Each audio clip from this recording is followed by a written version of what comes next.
but Future Renaissance is kind of like a big deal. I feel like that's like one of your first big original works. I think it's a big deal too. I appreciate it. So, what do you agree? And like, what are your favorite qualities of like that final product?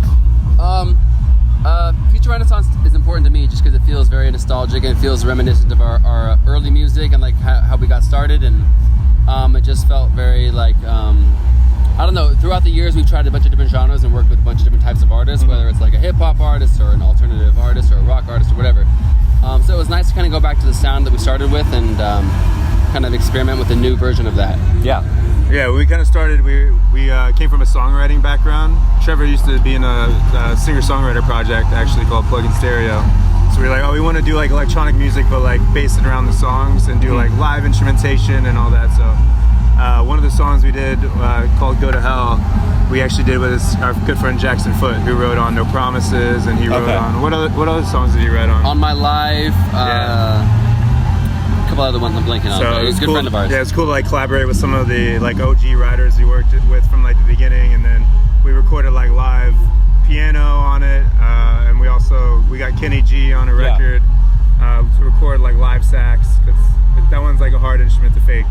And we actually got the saxophone player Casey from Two Friends to play. Oh, really? On a different song. Go to Hell, Go to Hell record. So it was cool to just like collaborate with different live musicians. Sometimes with EDM, you're just all doing stuff on the laptop, and it can kind of feel... and like sending it on email back and forth, basically. It's like all just third-party instruments and stuff. Yeah, But it's nice like, when you can get real people personal. that are great players. Especially Kenny G is the best, maybe the best saxophonist in the world. So like to have him on a song is going to elevate the sound. And make it feel we can play instruments decent well, but it's like most producers, they play good enough to where they can like quantize it in the box. So it's like, okay, let's get some like legit players that can add that extra layer of like sauce and expression. And like Morgan Taylor Reid, for example, who played piano on Go to Hell. He's like a big songwriter, but he just like rips it at piano. So those little elements that we don't do on every record, Yeah. You also had collabs with Cee Lo Green, Ownboss, Julia Church, a lot of others on this album and past albums too. Right. Kind of a hard question, but like, what's one collab that was specifically special to you and why? On this album or any album? Maybe a newer song, Ooh. Besides Kenny G, because that's a given. Yeah, I mean, I would say the Cee Lo Green song was a special one for us. He was definitely the guy that we were targeting for this song. After we wrote it, I mean, we had this guy who we wrote with, his name Britton Christopher, who we wrote Go to Hell with, and his voice is just insanely good and very high register. So it was one of those things where after we wrote the song, it was like either Cee Lo Green sings a song, Bruno Mars sings a song, or like we're never going to release a song because it's way too high, way too crazy of a vocal. And we just kept sending it to Cee Lo over and over and over. And eventually he was like, all right, I'm down. I'm like, all right, there we go. You just got to be persistent. Yeah. It teaches you to be persistent. Right, that's important. We actually did a song with Bryn on our One Night in Nashville song, and it kind of is the reason we did that album, because we couldn't find anybody to sing his part because it was so high. So, and it was just meant to be like a cool like UK dance house song, and for whatever reason, the only people that got on the song was Little Big Town, which is a country band. We're like, okay, like why not? And then it turned into like, can we get more country collabs? And then it turned into like a whole album. Yeah. It's funny though when you have like your mind made up, because all three of us were like, no, it has to be Cee Lo. Like I don't care if he says no in the beginning. Like we have to make it happen. Try again. We got to try again. Yeah. Let's have him write his own lyrics for the verses. Let's have him like, what can we do to get him like excited about the song? Yeah. Like, just try until he says yes, and it happened. This is probably like a separate question that you have on there, but for anybody that's just starting out in music or business or anything, like, especially nowadays, there's so many fucking distractions. Like, you have to send things like 3, 4, 5, 6 times. Yeah. Like all the time. I have good friends that send me records that I don't listen to. Forget to check them out. It's not because I don't want to listen to it. It's just I got other stuff. Other I have like 1,000 unread text messages because I get spam every day. Yeah, a lot of spam calls. I mean, that was one of my questions. So maybe not in terms of like marketing and reaching out to artists, but what was some advice that you would have for artists, maybe where you were 10 years ago, right? In terms of like production and making music and creativity, like what would be some advice that comes to mind about that, like for upcoming artists? I mean, it just depends on finding out what you're good at and like really honing in on that and trying to make that like benefit you as much as possible. Like Matt was mentioning, when we started, we weren't like some crazy electronic producers. We kind of came in it from like a more of a songwriter perspective that knew how to produce, but like could really kind of just make good songs, write good songs, all sing on different songs, and create like value for other artists and value for other DJs that like you would want to collaborate. So it's all about like making things happen and like figuring out what value you can bring to the table, whether it's like by just yourself knowing your or, strengths, or like with a collaboration or with songwriters, like whatever. Like how can you like what can you bring to the table that like other people can bring other things to the table to create something special? Yeah, like some of the first songs we did were, let's just write a vocal for a DJ that is horrible at doing vocals or can't sing or doesn't know how to write. Yeah, they're just producers that don't know what they're just waiting for a good song. We're like, okay, let's get them and you good guys songs. are good at that. Yeah. Right. So that was like our first song with Mogwai, who did Hold On. He did Mammoth. Yeah, which Matt sang on. But like at the time he did Mammoth, which was like this huge. You wrote the lyrics of that? The lyrics? Yeah, Matt wrote that one. I wrote Hold On and just sang it and just sent it to him, and he was like, "Oh, this is great. Z Gates, let's do it." So we're just starting out. We're like, okay, great. Now we can collaborate with like legends that have massive songs, and and then our first big song was Sex, which we actually we were writing for Kygo, but he turned it down. Interesting. He said no. So we were like, okay, well let's just reproduce it on our own. But so I think figuring out what are you really good at and how can you collab with other people that may be good at other things. Some people are really good at making certain types of tracks, or maybe they're really good at mixing, or maybe they're better at writing or like creativity. Some people are really good at creativity. Yeah. So also in the beginning, what really helped me, and I don't know if it helped Trevor, but like we kind of gave ourselves a deadline. Like we were like, we're gonna put out a song every month.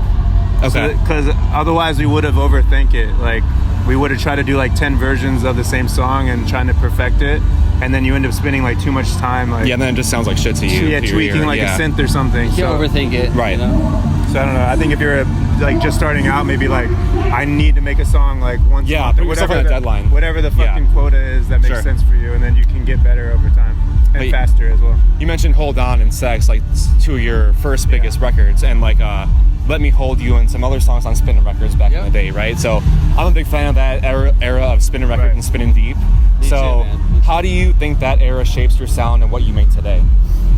I mean, it's some of the songs that people know us most for. Yeah, true. You know what I mean? So it's one of those things where, as years go on and we're trying different things, it's always like a weird sort of give and take of trying to like, appease people that know you for what you've done before, but also trying to push yourself in a new direction and push yourself forward. And so, I mean, we're super blessed for people that know us for those songs, but it's always like a weird give and take as you're moving forward and trying to make new music. True, yeah. But it's still fun, I know you opened for Katy Perry a couple times this year on some stadium sets, some stadium dates, and we're out here somewhere in a truck stop in Illinois right now by Chicago. I saw y'all at Soundbar in Bollywood on the beach. All sorts of stuff. We're all over the place. But yeah, I mean, you guys have like some global appeal to your music. You played a lot of different sets, so like, but the Katy Perry tour was maybe a big deal. Can you talk about that a little bit?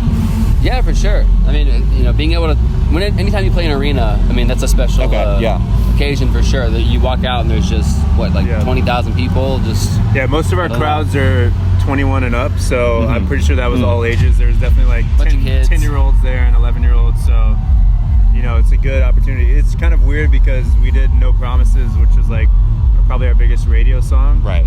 And it's probably a lot of like 13-year-olds that like love that song, like, you know what I mean? Yeah, maybe, but we were like mainly playing clubs at the time. Yeah. So it's like that whole demographic that like didn't get to go to our shows. Like, okay, yeah. And anytime you get to play a show where Katy Perry has like the craziest production ever, there's like dancers and crazy visuals and people on fucking what are they called? Still see how they put the show together. All sorts of crazy stuff. I mean, that's super cool. You don't really see that in most shows. So like anytime you get to play a show where it's a real crazy like high production show, it's really fun. And we got to go like after we play the show, get to go into the pit and watch it from the front row. And, hell yeah! That's really awesome. Check it out from like a really cool perspective. So cool. Awesome. And obviously, Katy Perry's a legend, and she's had more hits than most people could ever dream of having, and so it's cool to play shows. Yeah, with global like superstar for sure. Kind of thinking of the future of the scene, because y'all been at the forefront of the scene for a while, whether it be country or like the spinning era that I talked about. Where do you see the music scene and the electronic scene moving in the future, and like maybe where do you see your music moving into the future also? Like, I know you just released an album, but what do you want to do next? I feel like the older we get, the more we're trying to like, especially with this new album that we just started kind of writing this last couple of weeks. I think we're just trying to do what we want to do and not really think about anything else as far as like what other people want from us. and just make it authentic and make it feel real. And kind of when everyone's going right, let's go left. Yeah. So when everyone's doing a specific type of music, I think the next project that we're going to do is not going to sound like anything people are doing right now, which is kind of like what we like doing. And some people are going to hate it, some people are going to love it. But that's just the way it goes, and we have fun doing that. And it's I think for yourself. That's when the older we get, it's good quality. I just want to like make stuff that we enjoy making. Yep. You know, so I think that this project's going to be very much that. When you have like a little bit of success, then you don't have to worry as much about like paying your bills and shit. So you can kind of be like, sure, I want to do what I want to do. If nobody likes it, like that no promises money. Yeah. Right, something like that. I don't know. Yeah. But also, I want to enjoy. What's the point of doing this if you're not enjoying it? You know, if you're just trying to please everybody and you're just at the mercy of everyone else liking what you do, that sucks. So just like do what you want to do. I would like to do more live stuff too. Like me personally, I don't know how these guys feel. What would you like? What kind of instruments? He agrees. Get some guitar. Well, he used to be in a singer-songwriter acoustic project, so he rips it at the acoustic. So it'd be fun to maybe bring that out with this new project and pay homage to the live. Kevy's got some crazy electric guitars. I want to see him rip it up more, but. Yeah, in a world that's getting so electronic and AI and be original, right? More and more synthetic, the more human we can make the next album, I think maybe the better. But who knows? Yeah, maybe we're totally that's wrong. the one thing I worry about is you can kind of make a whole dance song with a click of a button now. So. Big gamble. Yeah. Well, it's 50-50. Well, you're saying the future of AI music versus human connection. Oh, got it. Yeah. 50-50. Well, I'm saying if there is certain genres that whether it's like a hip hop beat or an EDM track that you can make with a click of a button, which seems like we're pretty close to that, then is that genre going to be devalued? Mm-hmm. A little bit. That would be my question. It might be oversaturated even like more, YouTube right? Beats, bro. Look at like Lil Nas X, David Ford. They're all YouTube beats. He's in big trouble. Yeah, but they're all YouTube beats. They're all billion. He is. I heard about that. The biggest. Well, no, I'm saying they're doing an original vocal on top of that beat. But I'm just saying, if you're just doing EDM like dance tracks and that you're not adding original stuff on top. Kevin wants to get indie and creative on this next one. Yeah. He wants to get weird. He said. This guy's really. It sounds great. On the sax? Yeah, why not? I'm always down for some live sax. That's always a good move. Do some shroomies and figure it all out. You know?